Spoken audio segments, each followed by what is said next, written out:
How a thought is born. The secret neural journey that shapes your reality. Imagine this. You're sitting quietly, and suddenly, an idea pops into your head. Maybe a brilliant solution to a problem at work, or a random memory from childhood that makes you smile. Where did that come from?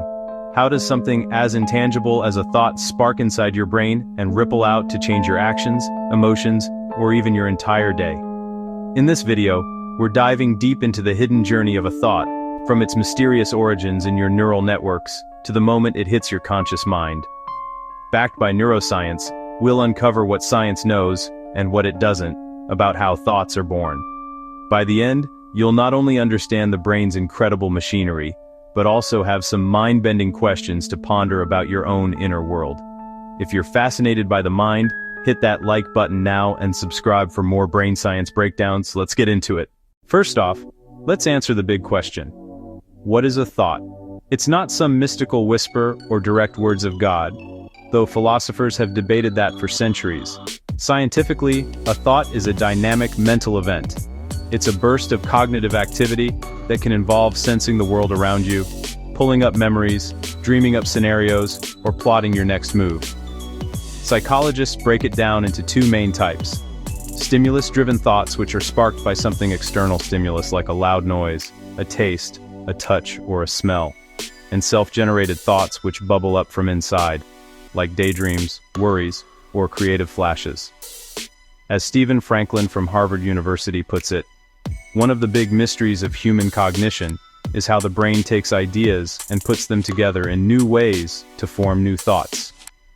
It's like your brain is a master composer, blending perceptions, memories, and imagination into something new. Thoughts aren't just passive. They're the building blocks of creativity, decision-making, and even your sense of self. Ever caught yourself lost in thought during a boring meeting? That's your brain flexing its self-generated thoughts, often tied to the brain's default mode network. Okay, so how neurons weave a thought into existence? How does this actually happen in your head? Your brain isn't a magic box. It's a powerhouse of about 86 billion neurons. These neurons connect via trillions of synapses, firing electrical and chemical signals like a vast, living circuit board. When groups of neurons activate in specific patterns, boom, a thought emerges. Let's break down the process of thought formation. Step by step, like following a thought's roadmap. First step is to produce a spark. Many thoughts start with a stimulus, something you see, hear, touch, smell, or taste. Your senses send signals to specialized brain areas, like the auditory cortex for sounds or the visual cortex for sights. For example, when you hear your phone buzz, that external stimuli, which is your ringtone, kicks off a stimulus-driven thought. Who could that be? But not all thoughts need an outside nudge. Self-generated ones arise during quiet moments, fueled by your brain's default mode network, a set of regions that light up when you're resting, reflecting, or mind-wandering.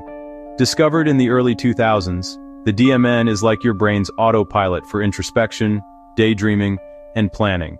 Studies show it's hyperactive during these internal adventures, helping stitch together memories and ideas without external input. Once triggered, the thought doesn't stay in one spot. Sensory signals zip to memory hubs like the hippocampus and emotional centers like the amygdala. Then, the prefrontal cortex, the brain's CEO in the frontal lobe, steps in to organize, interpret, and decide what to do next.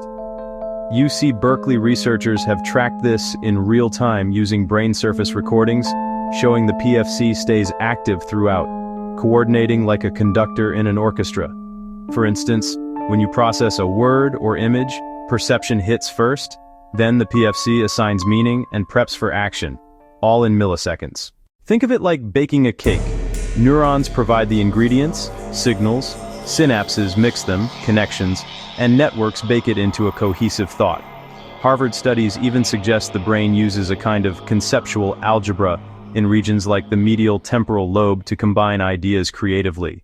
There's something what science can't yet explain. For example, how does a bunch of firing neurons turn into your subjective experience of a thought?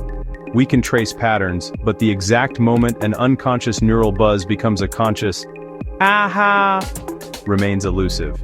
Theories like global workspace theory suggest consciousness arises when info is broadcast across brain networks, while others speculate quantum effects in microtubules might play a role. And mind control? If we crack this, it could revolutionize mental health. But ethically, it's a minefield. Is a thought born in one neuron or the whole network? Why do some thoughts feel effortless while others grind us down?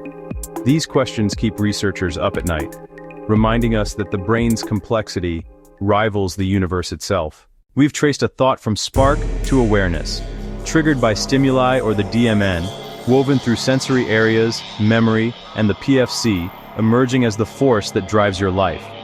Science has illuminated the path, but mysteries linger, perhaps for good reason, keeping the human mind endlessly fascinating. What about you? Ever noticed a thought shaping your day? Drop it in the comments below. I will make video on your queries. If this sparked your curiosity, smash that subscribe button, turn on notifications, and share with a friend who's always overthinking.